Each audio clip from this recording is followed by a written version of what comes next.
আসসালামু আলাইকুম ওয়া রাহমাতুল্লাহি ওয়া বারাকাতুহু। আমরা আল্লাহ রাব্বুল আলামিনের দরবারে শুকরিয়া আদায় করছি। আল্লাহ রাব্বুল আলামিন, আল্লাহ পাক রাব্বুল আলামিনের এই এলাকার অসংখ্য অগণিত বান্দাদের মাঝ থেকে যাচাই করে বাছাই করে মহব্বত করে আমাদের কিছু সংখ্যক মানুষকে এই মুহূর্তে বেহেশতের বাগানের জন্য কবুল করেছেন, তাই শুকরিয়া তার আদায় করে বলি আলহামদুলিল্লাহ। আর আমি সকলকে বলবো, আপনারা যারা দোকানপাটে, রাস্তাঘাটে, বাড়িতে, ঘরে বসে আছেন, আপনারা কিন্তু বেহেশতের বাগানের বাহিরে আছেন। সুতরাং আমি চাই আপনারা বেহেশতের বাগানের মধ্যে এসে শামিল হয়ে যান। সম্মানিত প্রিয় হাজিরিন, দুনিয়ার বেহেশতের বাগানকে যদি অবজ্ঞা করেন, অবহেলা করেন, তাহলে পরকালের বেহেশতের যাওয়ার ট্রেনিং আপনি কিভাবে অর্জন করবেন? কাজে আমি উদাত্তভাবে এলাকার সকল দিনদার ইমানদার ভাইদেরকে বলতেছি, আপনারা নবীর প্রেম, ভালোবাসা, মহব্বত যদি আপনাদের অন্তরে থেকে থাকে, তাহলে মাহফিলের প্যান্ডেলে চলে আসুন। সম্মানিত প্রিয় হাজির, আমি আপনাদের সম্মুখে পবিত্র কোরআনের সূরাতুল বনী ইসরাইলের 1 নম্বর আয়াতে কারিমা তিলাওয়াত করেছি পবিত্র মেরাজ সম্পর্কে। তো মেরাজ সম্পর্কে দীর্ঘায়িত বিস্তারিত আলোচনা করার সুযোগ নাই। আমি মেরাজের কিছু শিক্ষা, রাসূল পাক সাল্লাল্লাহু আলাইহি ওয়াসাল্লাম যে মেরাজে গেছেন, বিভিন্ন আশ্চর্যজনিত দৃশ্যগুলো যে আল্লাহ রাব্বুল আলামিন পেয়ারা হাবিবকে দেখিয়েছেন, সেই দৃশ্যগুলো আমাদের সকলের জন্য আমল করা অতীব প্রয়োজন, অতীব জরুরি। আল্লাহর পেয়ারা হাবিব সাল্লাল্লাহু আলাইহি ওয়াসাল্লামকে আল্লাহ রাব্বুল আলামিন বিভিন্ন শাস্তি দেখিয়েছেন। কোন কোন বদ আমলের কারণে আল্লাহ কোন কোন শাস্তি দিয়ে থাকেন, এর কয়েকটা ইনশাআল্লাহ আমি উল্লেখ করব। আল্লাহর আর এই মেরাজের আলোচনা থেকে ফুটে উঠবে পেয়ারা নবী রাসূল পাক সাল্লাল্লাহু আলাইহি ওয়াসাল্লামের শান, মান, ইজ্জত, হুরমত কতটুকু। সম্মানিত পেয়ারা হাজিরিন, আল্লাহর হাবিব সাল্লাল্লাহু আলাইহি ওয়াসাল্লাম যখন তাইফের ময়দানে গেলেন ইসলাম প্রচারের জন্য, কিন্তু ওই তাইফবাসীরা নবীজি সাল্লাল্লাহু আলাইহি ওয়াসাল্লামের ইসলাম তো কবুল করলেই না। আমার পেয়ারা নবী রাসূল আরবি সাল্লাল্লাহু আলাইহি ওয়াসাল্লামকে পাগল বলে, মাজনুন বলে। ওই তাইফের ছোট্ট ছোট্ট বাচ্চারা, বৃদ্ধরা, বয়স্ক মানুষেরা সবাই মিলে, নারী পুরুষ সবাই মিলে নবীজিকে এমন ভাবে পাথর মারলো, পাথর মারতে মারতে নবীজি সাল্লাল্লাহু আলাইহি ওয়াসাল্লামকে একেবারে জখম করে দিল, রক্তাক্ত করে দিল। নবীজি আমার অন্তরের মধ্যে ব্যথা বেদনা নিয়ে, দুঃখ দুর্দশা হৃদয় নিয়ে যখন খাতিমে কাবার মধ্যে আসলেন, কাবা শরীফের উত্তর পাশে ফুফি উম্মে হানির ঘরে যখন বিশ্রাম নিচ্ছিলেন, আমার আল্লাহ রাব্বুল আলামিন সিদ্ধান্ত নিলেন, ও জিবরাইল, আমার হাবিব বড় কষ্টে আছে, দুঃখ দুর্দশা ভারাক্রান্ত হৃদয় নিয়ে আছে রে। আমার হাবিবের কষ্ট, দুঃখ, দুর্দশা দূর করার জন্য আমি আমার হাবিবকে আমার দিদারের জন্য আহ্বান জানাবো। আর আমার হাবিবকে আমার এই পৃথিবীর মধ্যে, এই পৃথিবীর মধ্যে এবং পৃথিবীর বাহিরে আল্লাহ রাব্বুল আলামিন বলেন, আমার যে কুদরতি নিদর্শনগুলো রয়েছে, আমার এই কুদরতি নিদর্শনগুলো আমার হাবিবকে আমি দেখাবো, যাতে করে আমার হাবিবের অন্তরের সকল দুঃখ দুর্দশা গুলো দূর হয়ে যায়। আমার হাবিবের অন্তরটা যেন, অন্তর থেকে যেন সকল দুঃখ দুর্দশা পেরেশান যেন দূর হয়ে যায়। কোন সুবহানাল্লাহ। সম্মানিত প্রিয় হাজির, এই মেরাজটা হচ্ছে একটা অলৌকিক ঘটনা। আর এই অলৌকিক ঘটনা আর আশ্চর্যবোধক ঘটনার কারণে আমার আল্লাহ রাব্বুল আলামিন এখানে সুবহানা শব্দ দিয়ে শুরু করেছেন। আল্লাহ রাব্বুল আলামিন বলেন, বিসমিল্লাহির রহমানির রহিম।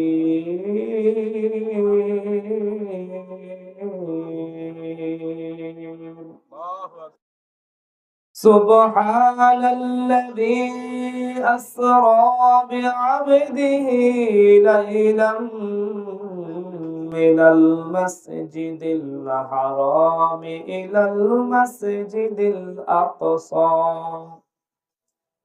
الذي باركنا حوله لنريه من آياتنا إنه هو السميع البصير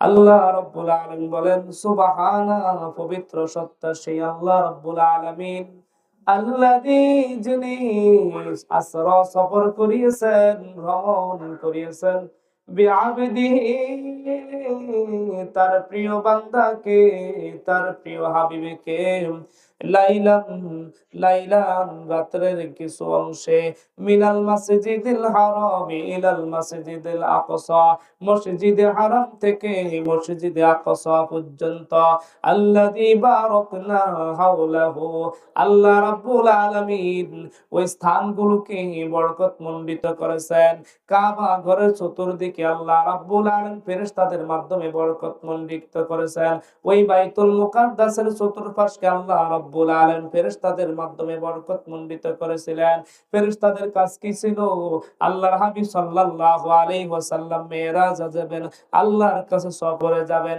আর ওই ফেরেশতাদের কাজ ছিল আল্লাহর হাবিব সাল্লাল্লাহু আলাইহি ওয়াসাল্লামের এই সফরে তার আনন্দ উৎসব করা তাদের আনন্দ উৎসব কি ছিল তাদের আনন্দ উৎসবটা ছিল তারা আল্লাহ রাব্বুল আলামিনের জিকির তাসবিহ তাহলিল এবং হাবিবের দুরূদ শরীফে তারা মাতোয়ারা হয়ে গেছে সুবহানাল্লাহ খানে কাবার চতুর্পাশ ফেরেশতারা ঘেরাও করেছে আবার ওই বাইতুল মুকাদ্দাসের চতুর্পাশেও ফেরেশতাদের দ্বারা আল্লাহ ভরপুর করে দিয়েছেন আর আল্লাহ রাব্বুল আলামিন বলেন কোন উদ্দেশ্যে আমি আমার হাবিবকে সফর করাবো ভ্রমণ করাবো আল্লাহ রাব্বুল আলামিন বলেন নুরিয়াহু মিন আয়াতিনা আমার উদ্দেশ্য হচ্ছে আমার হাবিবকে আমার কুদরতি নিদর্শন সমূহ দেখাবো সুবহানাল্লাহ ও বন্ধু কুদরতি নিদর্শন গুলো কি আল্লাহর হাবিব সাল্লাল্লাহু আলাইহি ওয়াসাল্লামকে রাতের কিছু অংশে জাগ্রত অবস্থায় ঘুমন্ত নয় জাগ্রত অবস্থায় সশরীরে রাতের কিছু অংশে পুরা অংশেও নয় রাতের কিছু অংশ আল্লাহ রাব্বুল আলামিন বুরাকের মাধ্যমে ওই খানে কাবা থেকে মসজিদে হারাম থেকে মসজিদ আকসা পর্যন্ত ভ্রমণ করেছেন আল্লাহ রাব্বুল আলামিন দৃষ্টিতে এটা হচ্ছে একটি আশ্চর্যজনিত বিষয় কোন সুবহানাল্লাহ এটা কি সাধারণ বিষয় না অলৌকিক বিষয় শুধু তাই নয় ওই মসজিদ আকসার মধ্যে আল্লাহ রাব্বুল আলামিন সমস্ত নবীদেরকে হাজির করিয়েছেন ওই বাইতুল মুকাদ্দাসের মধ্যে সমস্ত নবীদেরকে হাজির করিয়েছেন সেটাও আল্লাহর দৃষ্টিতে একটা আশ্চর্যজনিত বিষয় কুদরতি নিদর্শন আর সেখান থেকে আল্লাহ রাব্বুল আলামিন প্রথম আসমান দ্বিতীয় আসমান তৃতীয় আসমান চতুর্থ আসমান পঞ্চম ষষ্ঠ সপ্তম আসমানে মাধ্যম ষষ্ঠ আসমান সপ্তম আসমান সমস্ত আসমান ভ্রমণ করাইয়া ওই সিদরাতুল মুনতাহা বাইতুল মামুর ভ্রমণ করাইলেন এরপর আল্লাহ রাব্বুল আলামিন আরশে আজিমে নিলেন এই সমগ্র বিষয়গুলো হচ্ছে কুদরতি নিদর্শন কোন সুবহানাল্লাহ এই সবগুলো নিদর্শন হচ্ছে কুদরতি নিদর্শন সম্মানিত প্রিয় হাজিরিন এই জন্য তো আমার আল্লাহ রাব্বুল আলামিন বলেন আমার হাবিবকে আমি এই উদ্দেশ্যে ভ্রমণ করেছি আমার উদ্দেশ্য হচ্ছে আমার হাবিবকে আমার কুদরতি নিদর্শন গুলো অবলোকন করাবো কোন সুবহানাল্লাহ নূর নবী যাই দিদারে নিলেন খোদা তাআলা নূর নবী যায় দিদারে নিলেন খোদা তাআলা সেই খুশিতে পড়ুন সবাই দুরূদ সাল্লে আলা, সেই খুশিতে পড়ুন সবাই দুরূদ সাল্লে আলা। নূর নবী যায় দিদারে নিলেন খোদা তাআলা, নূর নবী যায় দিদারে নিলেন খোদা তাআলা, সেই খুশিতে পড়ুন সবাই দুরূদ সাল্লে আলা, সেই খুশিতে পড়ুন সবাই দুরূদ সাল্লে আলা। জিবরাইলে হুকুম পায়া মক্কায় আসে দাওয়াত লইয়া, জিবরাইলে হুকুম পায়া,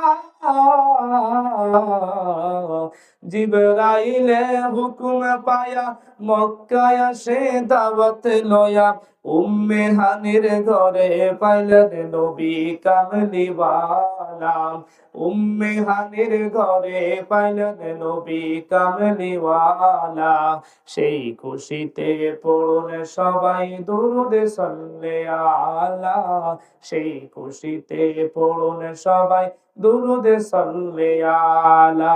কোন মারহাবা।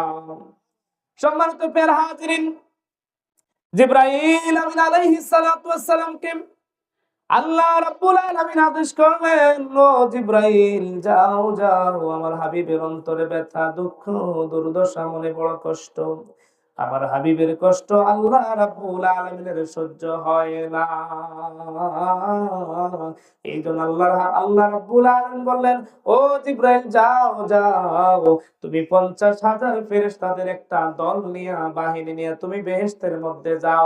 আল্লাহর হাবিব সাল্লাল্লাহু আলাইহি ওয়াসাল্লামের জন্য বেহেশত থেকে পোশাক আনো, আর বেহেশতের মধ্যে অগণিত অসংখ্য বোরাক আছে, সেখান থেকে একটা বোরাক আল্লাহর হাবিবের জন্য নির্বাচন করবা।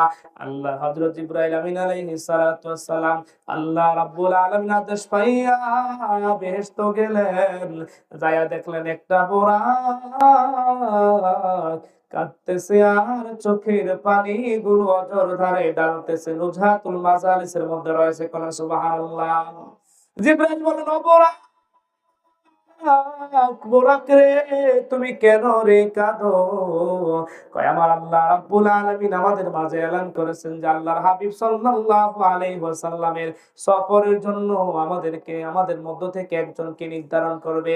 আল্লাহর হাবিবের মেরাজের কথা শোনার পর নবীদের দিদার পাওয়ার জন্য আমি ওই যে সেই সংবাদ শোনা থেকে কান্না শুরু করেছি, এখনো পর্যন্ত আমার কান্না শেষ হয় না। সুবহানাল্লাহ। চিৎকার করে বলেন আল্লাহু আকবার। শেষ পর্যন্ত জিবরাইল ওই বোরাকটাকে নিলেন। বোরাক নিয়ে আল্লাহর হাবিব সাল্লাল্লাহু আলাইহি ওয়াসাল্লাম খানে কাবার হাতিমে কাবার কাবা ঘরের উত্তর পাশে উম্মে হানির ঘরের মধ্যে বিশ্রাম নিচ্ছেন।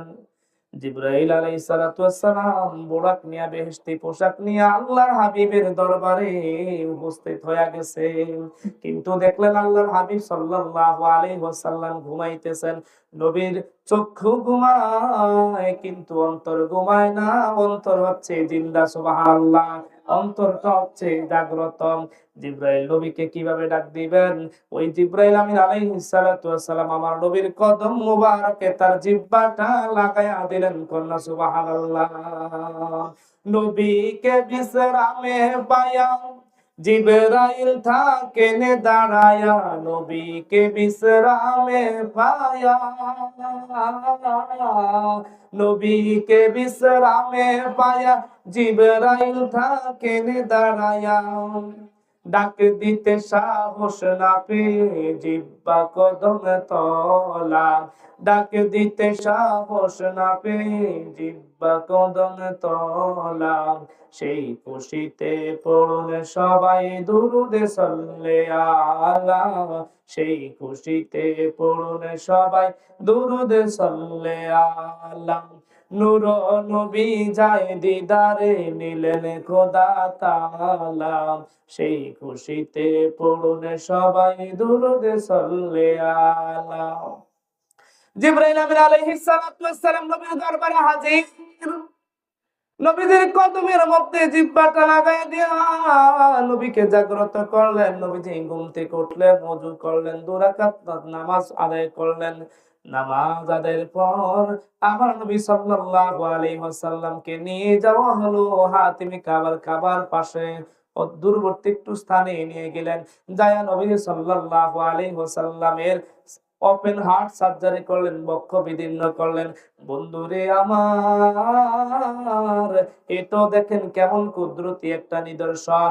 এই পৃথিবীর কোন মানুষকে যদি কোন ডাক্তার যদি অপারেশন করে, তাহলে ডাক্তার একটা বোর্ড বসে, অনেকজন ডাক্তার মিললে একটা মিটিং করে, রোগীকে কোন ডাক্তার অপারেশন করবে, কিভাবে করবে, কতদিন তাকে বেডের মধ্যে থাকতে হবে, তাকে কি কি বেঁচে চলতে হবে, সবকিছু সিদ্ধান্ত নেওয়ার পর তারপরে রোগীকে ওপেন হার্ট সার্জারি করে।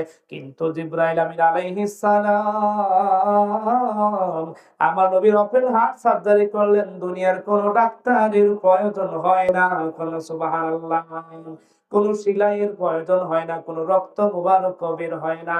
আল্লাহ নবীর কলব মুবারকটা সুন্দর করে জমজমের পানি দিয়া ধুইলেন। ধোয়ার পর আল্লাহর পক্ষ থেকে যা কিছু দেওয়ার দিয়া আল্লাহ নবীর কলবটাকে শক্তিশালী করে দিলেন। সুবহানাল্লাহ।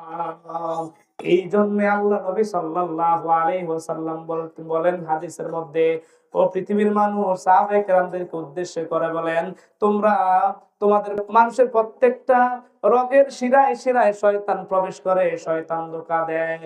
তখন সাহাবী জিজ্ঞেস করলেন, ইয়া রাসূলুল্লাহ, আপনারও কয়? না না না, শয়তান আমাকে ধোঁকা দিতে পারে না, শয়তানের ধোঁকা থেকে আল্লাহ আমাকে হেফাজতে রাখেন। সুবহানাল্লাহ।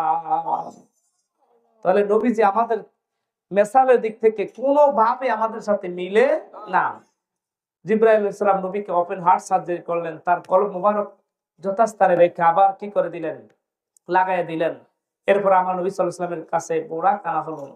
ওই বোরাকটার ললাটের মধ্যে লেখা ছিল, লা ইলাহা ইল্লাল্লাহু মুহাম্মাদুর রাসূলুল্লাহ সাল্লাল্লাহু আলাইহি ওয়াসাল্লাম। আর বোরাকের মধ্যে সুন্দর 2টা পাখা ছিল, আর সারাটা শরীরের মধ্যে মণিমুক্তা সুন্দর সুন্দর হীরা জহরত দ্বারা সুন্দরভাবে সজ্জিত করা হয়েছে তার 2টা পাখা। নবী বলেন তার কদমটা ছিল হুজুর সাল্লাল্লাহু আলাইহি ওয়াসাল্লামের চোখের নজর যতটুকু পর্যন্ত যায়, ওই বোরাকের নজর ছিল তার চাইতে দ্রুত গতি সম্পন্ন। সুবহানাল্লাহ। নবী যখন বোরাকের কাছে উঠবেন, বোরাকটা একটু গড়িমসি করলো। জিবরাইল বললেন, ও বোরাক, তুমি কি জানো তুমি কাকে তোমার পিঠের মধ্যে আরোহণ করতেছ? খবরদার খবরদার রে বোরাক, বিন্দু মাত্র যেন আল্লাহর হাবিবের শানে যেন বেয়াদবি না হয়ে যায়। তিনি হচ্ছেন রহমাতুল লিল আলামিন, আল্লাহর পেয়ারা হাবিব। এই কথাটা শোনার পর ওই বোরাকটা এত ভাবে ভীতি সন্ত্রস্ত হলেন, বোরাকের গা দিয়া চিকন ঘাম বাইরে হতে লাগলো। সুবহানাল্লাহ। এরপর আমার নবী বোরাকের মধ্যে চললেন।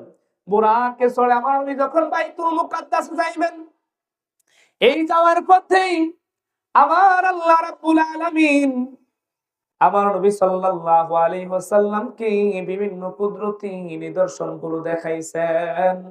সেই কুদরতি নিদর্শনগুলো কি আমার নবী সাল্লাল্লাহু আলাইহি ওয়াসাল্লাম যখন বোরাক দিয়ে যাচ্ছিলেন, তখন দেখতে পেলেন, প্রথমেই দেখতে পেলেন একটা বিশাল আকৃতির মাঠ। কি বিশাল মাঠ! শুধু ধুধু মরুভূমি দেখা যায়। ওই মাঠের মধ্যে একদল পুরুষ আর একদল নারী সুন্দর সুন্দর বেশটি পোশাক পরিধান করিয়া তারা মাঠের মধ্যে কাজ করতেছে। কি করতেছে? মাঠের মধ্যে কাজ করতেছে। তাদের কাজটা কি? আমরা জমিনের মধ্যে যেমন যখন ধান রোপণ করি, আলু রোপণ করি, জমিনের কি মধ্যখান থেকে শুরু করি, এক সাইড থেকে শুরু করি, এক সাইড থেকে শুরু করি। যেমন কেউ যদি ধান রোপণ করে, তাহলে ওই লোকেরা কি করে, হয় ওই দিক থেকে এদিকে আসবে, অথবা এদিক থেকে সেদিকে যাবে, ঠিক কিনা কোন? অথবা পূর্ব থেকে পশ্চিম দিকে আসবে, অথবা পশ্চিম থেকে পূর্ব দিকে যাবে।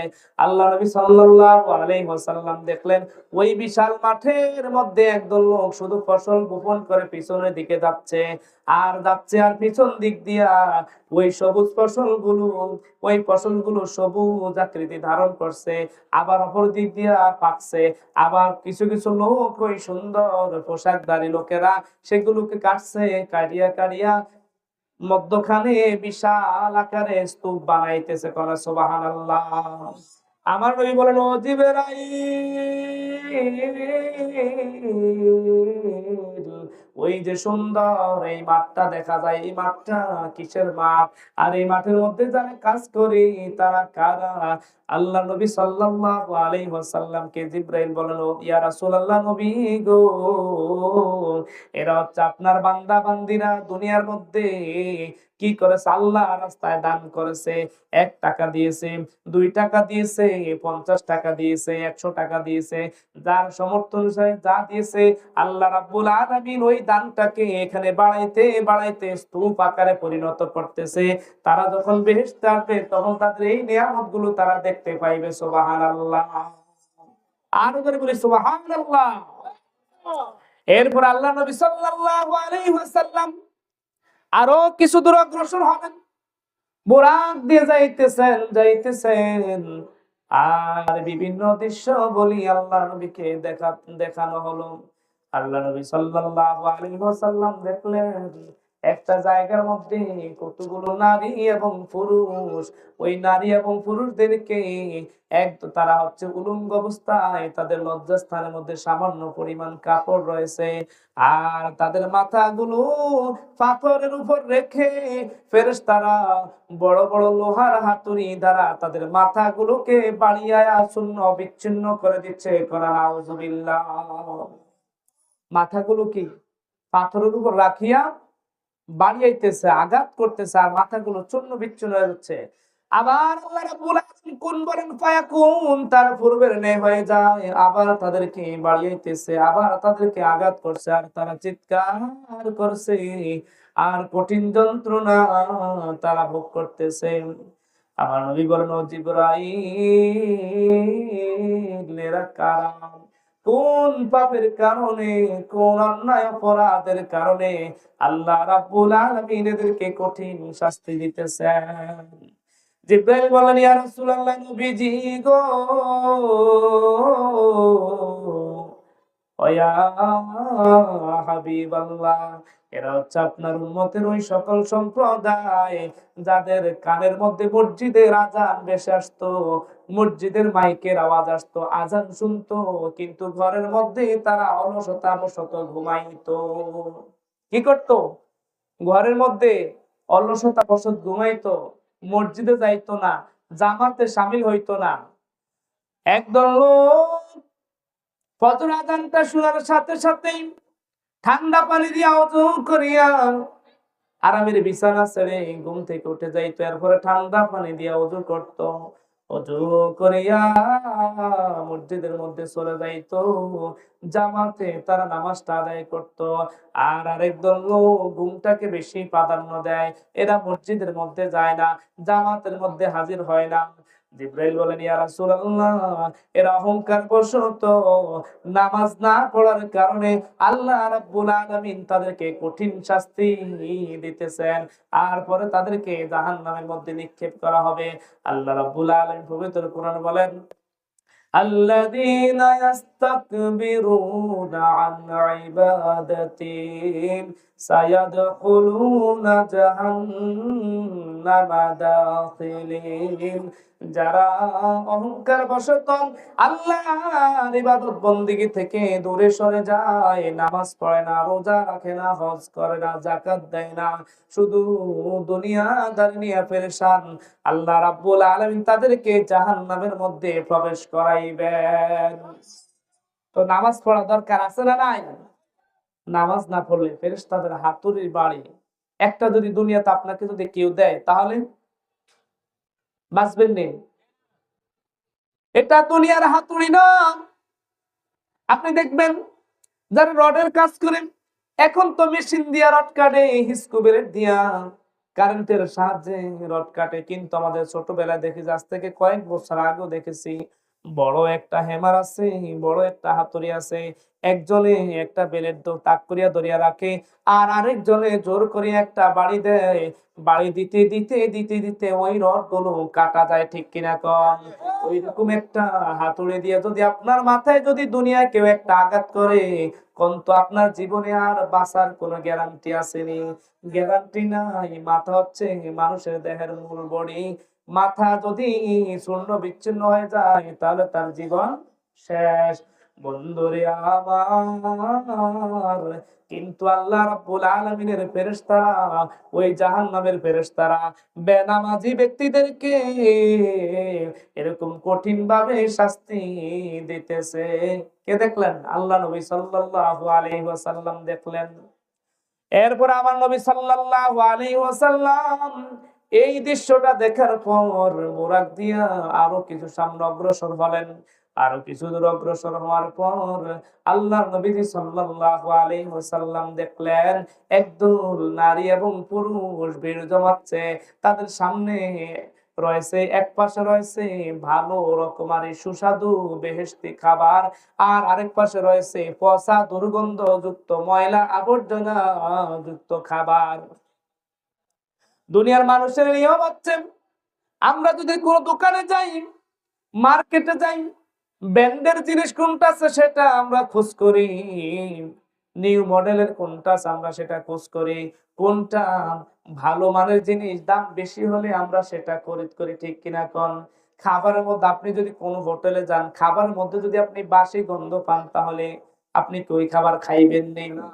অথবা বাড়িতে যদি আপনার স্ত্রী যদি আপনাকে খানা দেয়, যদি একটু দুর্গন্ধ কয়, পচা গন্ধ কয়, তো ওই খানা কি আপনি খাইবেন? স্ত্রীকে গালিগালাজ করে অনেকে, আছে না নাই?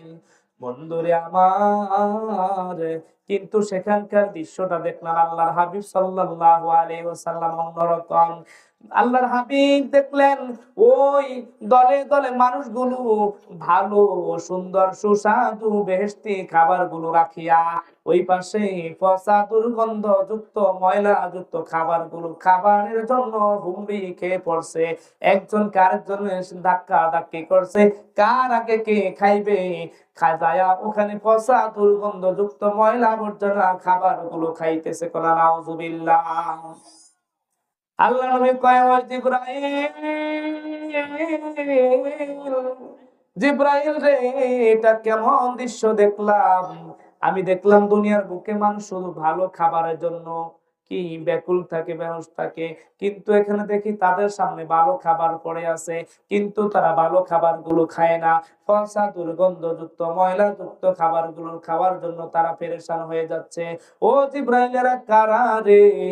আর জিবরাইল আলাইহিস সালাম বললেন, ইয়া রাসূলুল্লাহ সাল্লাল্লাহু আলাইহি ওয়াসাল্লাম, নবীজি গো, এরা হচ্ছে আপনার উম্মতের ওই সম্প্রদায় যাদের ঘরের মধ্যে বিবাহিত স্ত্রী আছিল, হালাল স্ত্রী আছিল, হালাল স্ত্রী থাকা সত্ত্বেও তারা অপরের বেগানা নারীর প্রতি, অপরের বিবাহিত স্ত্রীর প্রতি তাকাইছে, তাদের সাথে জেনা ব্যভিচারে লিপ্ত হয়েছে, পরকীয়ায় লিপ্ত হয়েছে। ওই সকল পুরুষেরা আজকে তাদের সামনে ভালো সুস্বাদু খাবার রাখিয়া পচা দুর্গন্ধযুক্ত খাবারের জন্য তারা ভিড় জমাচ্ছে। আর ওই সকল নারীরা যাদের কাছে নিজেদের স্বামীদেরকে ভালো লাগতো না, তাদের খালতো ভাইদেরকে ভালো লাগতো, মামতো ভাইদেরকে ভালো লাগতো, দেবরদেরকে ভালো লাগতো, অমুক অমুক ভাইদেরকে ভালো লাগতো, তারা অন্য পর পুরুষের সাথে পরকীয়া করত, জেনায় লিপ্ত হইতো। এই কারণে আল্লাহ রাব্বুল আলামিন তাদের কাছে এমন বেহুশ বানায়া দিছে, তারা যেমনই ভাবে দুনিয়ার মধ্যে হালালটা বাদ দিয়ে হারামটার জন্য বেহুশ ছিল, তেমনি ভাবে এখানেও তারা ওই ভালো সুস্বাদু খাবারগুলো রাখিয়া পচা দুর্গন্ধযুক্ত খাবারগুলো খাবারের জন্য ভিড় জমাচ্ছে। কোরআন নাউজুবিল্লাহ। এই হচ্ছে তাদের শাস্তি। এরপরে আল্লাহ নবী সাল্লাল্লাহু আলাইহি ওয়াসাল্লাম আরো কিছু দূর অগ্রসর হলেন বরাক দিয়া। যায়া দেখলেন একদল লোকের পেট গুলো একেবারে বড় বড় গম্বুজের মতো। কিসের মতো? কথা কন না। গম্বুজের মতো। কিসের মতো? গম্বুজের মতো পেট। আমার সাথে একটু আওয়াজ দিন। গম্বুজের মতো পেট, মটকার মতো পেট। আপনার পেটটা যদি একেবারে অতিরিক্ত বড় হয়, সমাজের মানুষও কিন্তু আপনাকে নিন্দা করবে, ঠিক কিনা কন? কয় এই লোকটা শুধু খায় আর খায়। কয় কি কয় না? কয় না আল্লাহর তাগারি, গুদাম, এরকম কয় না? আল্লাহ নবী সাল্লাল্লাহু আলাইহি ওয়াসাল্লাম দেখলেন তাদের পেটগুলো এত বড় বড় বিশাল আকৃতির পেট, গম্বুজের মতো বড় বড় পেট। ওই পেটের ভারের কারণে তারা সোজা হয়ে খাড়াতে পারছে না। যদিও চায় তারা দাঁড়াতে, কিন্তু পেটের ওজনে, পেটের ভারে তারা বারবার পড়ে যাচ্ছে। করে নাউজুবিল্লাহ। পেটের ভারে তারা কি পড়ে যাচ্ছে। আর তাদের পেটের মধ্যে দেখা যাচ্ছে আয়নার মতো পরিষ্কার দেখা যাচ্ছে। পেটের ভিতরে বিষাক্ত বিষাক্ত সাপ বিচ্ছু গুলো দৌড়াদৌড়ি করছে, আর তাদেরকে ঠোকর মারছে, কামড় মারছে, আর তারা চিৎকার করে কাতরাচ্ছে, কাঁদছে। আমার নবী বলেন, ও জিবরাইল রে, এরা কারা? কোন কারণে আল্লাহ রাব্বুল আলামিন তাদেরকে কঠিন শাস্তি দিতেছেন? জিবরাইল বলেন, ইয়া রাসূলুল্লাহ, নবীজি গো, এরা হচ্ছে আপনার উম্মতের ওই সকল সম্প্রদায় যারা সুদ খাইতো। কি খাইতো? সুদ। সুদ আমাদের দেশে আছে না নাই? কোন না আছে? কোন কার? জোরে কোন, সুদ আছে না নাই? বন্ধুরে আমার, আপনি যদি প্রত্যেকটা ঘর জরিপ করেন, আমাদের দেশের এমন কোন ঘর নাই যে সুদের সাথে জড়িত নাই, ঘুষের সাথে জড়িত নাই, বীমার সাথে জড়িত নাই, বিভিন্ন ইন্স্যুরেন্সের সাথে জড়িত নাই, বিভিন্ন এনজিওর সাথে জড়িত নাই। বিল্ডিং করবে, চালান আছে 10 লক্ষ টাকা। কয় লক্ষ টাকা? চালান আছে 10 লক্ষ টাকা। 10 লক্ষ টাকা তার ইনকামের রুজি, হালালের রুজি। তার ছেলে বিদেশ থেকে দিছে, কিন্তু তার বিল্ডিং করতে খরচ হবে 20 লক্ষ টাকা। কত লক্ষ টাকা? 20 লক্ষ টাকা। এখন 20 লক্ষ টাকার লোন না হলে তো তার বিল্ডিং হবে না। 20 লক্ষ টাকার লোন না হলে তার বিল্ডিং হবে নি। এই জন্য সে হারামের দিকে পা বাড়ায়। ওই যে ঘুষ দেওয়া যেমন হারাম, নেওয়া তেমন হারাম, রাশি অল মুরতাসি। এখন সে হারামের দিকে পা বাড়ায়। এরকম ছেলেকে বিদেশ পাঠাইবে, লোন। মেয়েকে পড়ালেখা করাবে, ভার্সিটিতে পড়াবে, লোন। এরকম ভাবে অধিকাংশ মানুষ হারামের সাথে জড়িত হয়ে আছে। সম্মানিত প্রিয় হাজিরিন, আবার আপনার কাছে যদি কেউ কয়, ভাই 10,000 টাকা হাওলাত দেন, একেবারে কঠিন বিপদের মধ্যে পড়ে গেছি, আরে ভাই একটা আল্লাহর হুকুম, হারামও নাই, একের কুড়ে কাছে দিয়া লাইছে। কিছুক্ষণ পরে লোক কিন্তু একজনে আবার ঘুরিয়ে ফিরে যখন আসে, কয় ভাই, কানে কানে কয়, যদি 10,000 হাওলাত দিতেন, মাস শেষে 2,000 আমাদের বাড়াই দিতাম। কয় আপনার বাবির কাছে একখান থেকে একটা টিয়া আইবি না কথা ছিল, সাই খাড়নছেন, সাই টিয়াটা আইছিল। গুড়িয়া গাড়ি আয়া কয়, হ ভাই আইসেও, আইতো কইতে না, ধরেন এই 10,000 নেন, তবে মাস শেষে 2,000 বাড়াই দিতে হবে। এরকম আছে না নাই? কর্জে হাসানা চাইলে তাদের কাছে টাকা নাই, কিন্তু যদি কয় তোদেরকে বাড়াইয়া দিয়াম, সুদ দিয়াম, সুদ কইলে তাদের কাছ থেকে কইতেন জানি ওহি চলে আসে, টাকা চলে আসে, ঠিক কিনা কনকনা? নাউজুবিল্লাহ। এরকম সুদ যারা খায়, সুদ খাওয়ার কারণে আল্লাহ রাব্বুল আলামিন তাদের পেটগুলোকে গম্বুজের মতো বানায়া দেয়, আর তাদের পেটের মধ্যে বিষাক্ত সাপগুলো দৌড়াদৌড়ি করে। কোন নাউজুবিল্লাহ। আমরা বড় ভাগ্যবান, মোদের রাসূল আল্লাহর মেহমান। আমরা বড় ভাগ্যবান, মোদের রাসূল আল্লাহর মেহমান। লক্ষ নবী আকসা মসজিদে,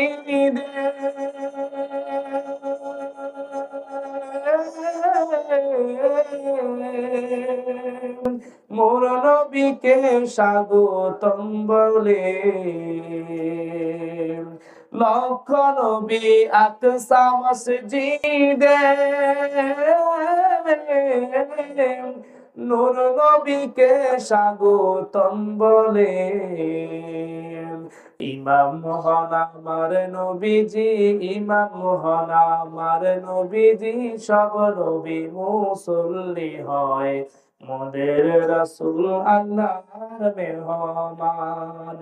আমরা বড় ভাগ্যবান, মোদের রাসূল আল্লাহর মেহমান।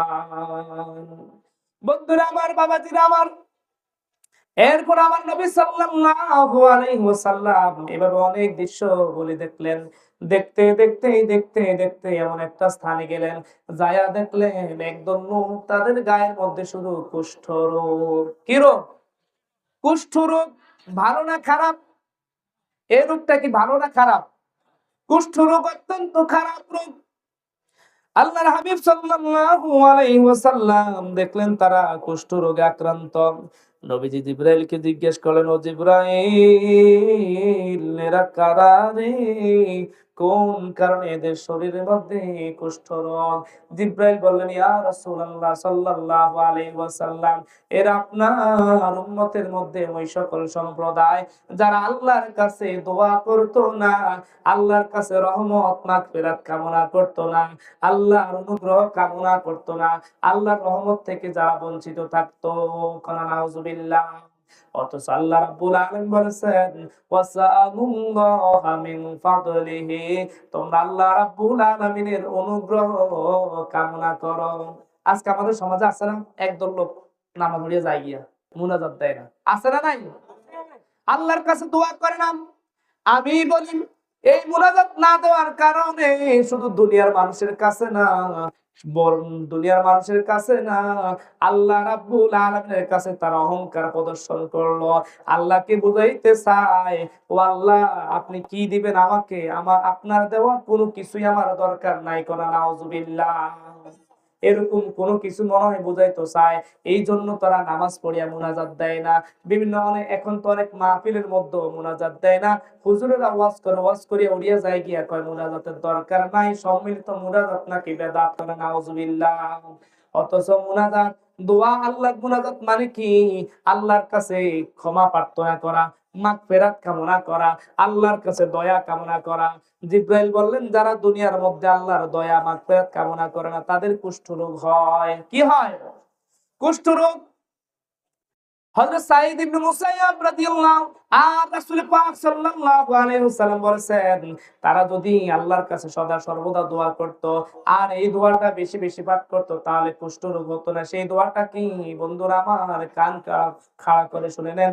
সেই দোয়াটা হচ্ছে, সুবহানাল্লাহি ওয়া বিহামদিহি সুবহানাল্লাহিল আযীম। কি দোয়া? দোয়া করবেন, নামাজ পড়িয়া দোয়া করবেন, কবর জিয়ারত করে দোয়া করবেন, আযান দিয়া দোয়া করবেন, সদা সর্বদা আল্লাহর কাছে দোয়া করবেন। আর কি করতে হবে?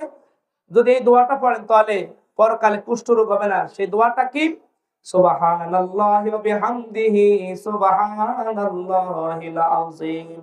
যখনই অবসর পাবেন এই তাসবিহটা পাঠ করবেন, সুবহানাল্লাহি ওয়া বিহামদিহি সুবহানাল্লাহিল আযীম। এরপর আল্লাহ নবী সাল্লাল্লাহু আলাইহি ওয়াসাল্লাম বলেন, হযরত সাঈদ ইবনে মুসাইয়্যিব রাদিয়াল্লাহু তাআলা থেকে বর্ণিত, রাসূল পাক সাল্লাল্লাহু আলাইহি ওয়াসাল্লাম ইরশাদ করেন, যেই ব্যক্তি এই দোয়াটা করবে, কুলিল্লাহুম্মা ফাতিরাস সামাওয়াতি ওয়াল আরদি আলিমিল গায়বি ওয়াশ শাহাদাতি আনতা তাহকুমু বাইনা ইবাদিকা ফীমা কানু ফীহি ইখতালিফুন। কুলিল্লাহুম্মা ফাতিরাস সামাওয়াতি ওয়াল আরদি আলিমাল গায়বি ওয়াশ শাহাদাতি আনতা তাহকুমু বাইনা ইবাদিকা ফীমা কানু ফীহি ইখতালিফুন। এই দোয়াটা পাঠ করার পর এরপর আল্লাহর কাছে যা কিছু চাইবে, ও বন্ধু, তোমার বিধার চাইতে মনে চায়, আল্লাহ ব্যবস্থা করে দিবেন। তোমার টাকা পয়সার দরকার, আল্লাহ ব্যবস্থা করে দিবেন। তোমার সুন্দরী, তোমার সুন্দর সুন্দর জিনিসপত্র দরকার, তোমার অভাব অনটন দূর হচ্ছে না। দুনিয়াতে কত রকমের মানুষের চাহিদা থাকে কি থাকে না, তবে খবরদার হালাল জিনিস আল্লাহর কাছে চাহিদা চাইতে হবে। হারামের প্রতি আল্লাহ দোয়া কবুল করবেন না, বরং গুনাহ হবে। কি হবে? গুনাহ হবে। এই জন্য এই দোয়া পাঠ করে আল্লাহর কাছে দোয়া করলে আল্লাহ নবী বলেন তার দোয়া কবুল হয়ে যাবে। আর নবী সাল্লাল্লাহু আলাইহি ওয়াসাল্লাম বলেন, এই দোয়াটাকে যদি হুযিফা আর কইছে বিষয় পর্যন্ত আলোচনা করতে হবে। সম্মানিত প্রিয় হাজিরিন, এই একটা দোয়া আছে, এই দোয়াটাকে যদি ওজিফা হিসেবে নেওয়া যায়, তাহলে সে সকল কাজে বিজয়ী লাভ করতে পারবে। সেই দোয়াটা কি? হাসবুনাল্লাহু ওয়া নি'মাল ওয়াকিল, নি'মাল মাওলা ওয়া নি'মান নাসির। হাসবুনাল্লাহু ওয়া নি'মাল ওয়াকিল, নি'মাল মাওলা ওয়া নি'মান নাসির। এই দোয়াটা পাঠ করতে হবে। আল্লাহ নবী সাল্লাল্লাহু আলাইহি ওয়াসাল্লামকে এভাবে বিভিন্ন রকমের দৃশ্যবলী দেখানো হলো। দেখতে দেখতে দেখতে দেখতে আল্লাহ নবী সাল্লাল্লাহু আলাইহি ওয়াসাল্লাম বাইতুল মুকাদ্দাসে গেলেন। কোথায় গেলেন? আর অনেক ঘটনা রয়েছে, অনেক কিছু নিদর্শন আল্লাহ নবী দেখেছেন।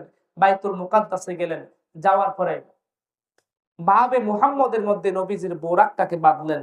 নবীজির নামে একটা আজান হচ্ছে, আমরা একটু মনে মনে দরুদ শরীফ পড়ি, আজানের জবাব দেই।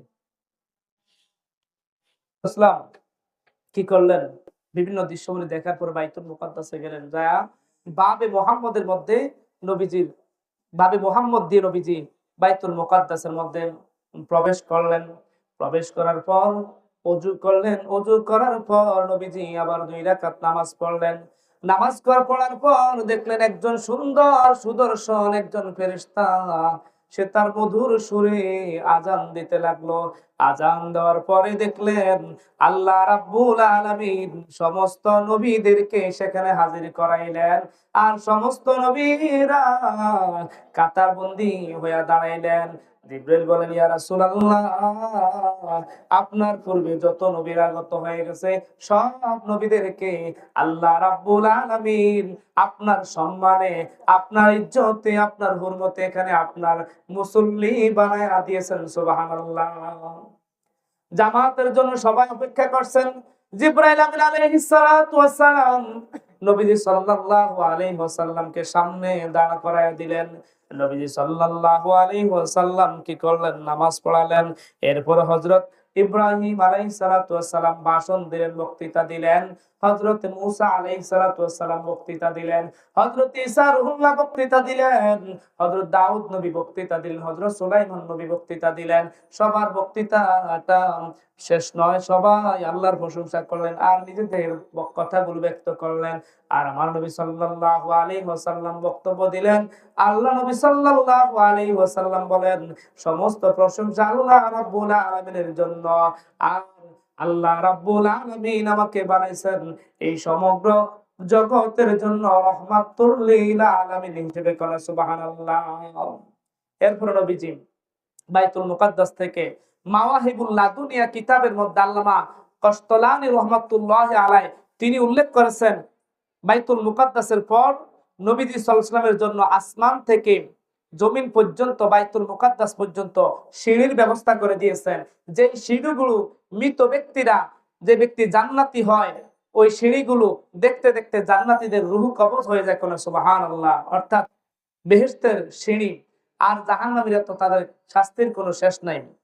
এরপরে আল্লাহ নবী সাল্লাল্লাহু আলাইহি ওয়াসাল্লাম মাওয়াহিবুল্লাহ দিয়ে রয়েছে সিঁড়ি, আর বাজ্জারের বর্ণনায় রয়েছে বোরাক।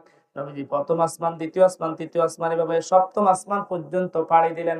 পাড়ি দেওয়ার পর আল্লাহ নবী সাল্লাল্লাহু আলাইহি ওয়াসাল্লাম গেলেন সিদরাতুল মুনতাহায়। যায় দেখলেন একটা বিশাল আকৃতির বড়ই গাছ। ওই বড়ই গাছের মধ্যে, কুল গাছের মধ্যে ফলগুলো হচ্ছে এক একটা মটকার মতো, আর গাছের পাতাগুলো হচ্ছে হাতির কানের মতো। নবী সাল্লাল্লাহু আলাইহি ওয়াসাল্লাম সেখানে আশ্চর্যজনিত নিদর্শনগুলো যা দেখার দেখে নিলেন। এরপরে গেলেন বাইতুল মামুরে। বাইতুল মামুরে যায় দেখলেন হযরত ইব্রাহিম আলাইহিস সালাম মসজিদের সাথে হেলান দিয়া বসে আছেন। কোন সুবহানাল্লাহ। সম্মানিত প্রিয় হাজিরিন, ওই বাইতুল মামুরের মধ্যে ৭০,০০০ ফেরেশতা একবার প্রবেশ করে। যে ৭০,০০০ ফেরেশতা একবার প্রবেশ করে, দ্বিতীয়বার আর প্রবেশ করার সুযোগ হয় না। এভাবে কন্টিনিউ অনবরত ভাবে আল্লাহ রাব্বুল আলামিন ওই ফেরেশতাদের মাধ্যমে বাইতুল মামুরকে আবাদ করে রেখেছেন। সুবহানাল্লাহ। এরপর আল্লাহ রাব্বুল আলামিন গেলেন আল্লাহ রাব্বুল আলামিনের আরশে। কোথায়? আরশে আল্লাহ রাব্বুল আলামিনের আরশে আজিমে গেলেন। আল্লাহ রাব্বুল আলামিনের সাথে কথাবার্তা বললেন। সম্মানিত প্রিয় হাজিরিন, আরশ আমার নবী সাল্লাল্লাহু আলাইহি ওয়াসাল্লামকে বললেন, হুজুর আপনার জুতা মুবারকটা খুলে যান, কারণ আপনার জুতা মুবারকের ধুলিতে আমার আরশকে আমি ধন্য করতে চাই। গেলেন নবী খোদার আরশে, আরশ বলে নবীর সকাশে। গেলেন নবী খোদার আরশে, আরশ বলেন নবীর সকাশে। জুতা মুবারকের ধুলি, জুতা মুবারকের ধুলি আমার বুকে রেখে যান, মোদের রাসূল আল্লাহর মেহমান। সর্বশেষ কথা, এরপর আল্লাহ পাক রব্বুল আলামিন নবীর উপর নামাজ দিলেন কয়েকত, 50 ওয়াক্ত, কমাইতে কমাইতে আনলেন 5 ওয়াক্ত। আল্লাহ বলেন, হাবিব আমি আপনার জন্য 50 ওয়াক্তে লিখেছি, আপনার উম্মতরা যদি যত্ন সহকারে খুশু খুদুর সহিত এই 5 ওয়াক্ত নামাজই যদি আদায় করে, আমি সওয়াবের ক্ষেত্রে আপনার উম্মতকে বঞ্চিত করব না। যেহেতু আপনার উম্মত শ্রেষ্ঠ উম্মত, আমি আপনার উম্মতকে 50 ওয়াক্তের সওয়াবই দিয়ে দিব। সুবহানাল্লাহ। তো সম্মানিত প্রিয় হাজরিন, যে কথাগুলো আলোচনা করলাম, বিশেষ করে সুদ, ঘুষ, বেনামাজি, এই সমস্ত নামাজ ঠিক মতো আদায় করব, সুদ খাওয়া যাবে না, হারাম খাওয়া যাবে না, আর পর্দা ফুসদা মোতাবেক চলতে হবে। জানা, ব্যভিচার, এই সমস্ত পরকীয়া থেকে যেন আল্লাহ রাব্বুল আলামিন আমাদের সমাজকে, এই কঠিন অভিশাপ থেকে যেন আমাদের সমাজকে যেন হেফাজত করেন বলি আমিন। আসসালামু আলাইকুম ওয়া রাহমাতুল্লাহি ওয়া বারাকাতুহু।